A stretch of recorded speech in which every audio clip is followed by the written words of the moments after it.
involving foreigners.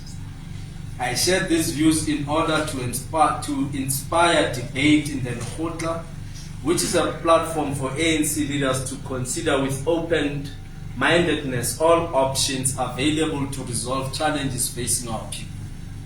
Having debated my proposal, the Nkgotla came to the conclusion that the recruitment of foreign nationals into the JMPD or any of the security cluster for that matter is both undesirable and unattainable in the wake of the high levels of unemployment crisis in South Africa, including the challenges on migration and in migration.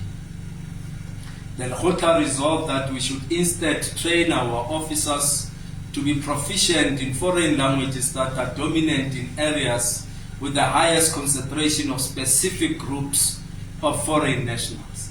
The Nkgotla, however, accepted the concern that language barriers frustrate police work as valid and legitimate. Upon further reflection, I have come to the conclusion that my suggestion was not consistent with the policies of the ANC and policies of government. I therefore unconditionally withdraw my proposal and apologize for the anxiety it might have caused to the residents of Johannesburg and the people of South Africa as a whole. I wish to appreciate, of course, the robust manner in which our people were engaged in this discourse, especially in social media platforms. The participation of our people in this discourse reaffirms our belief that we have a vibrant and conscious citizenry upon which a prosperous society can and will be built.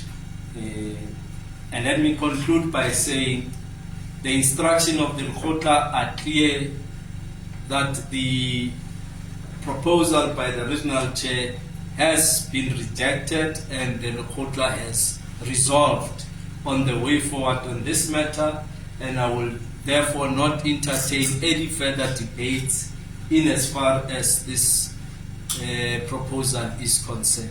Thank you.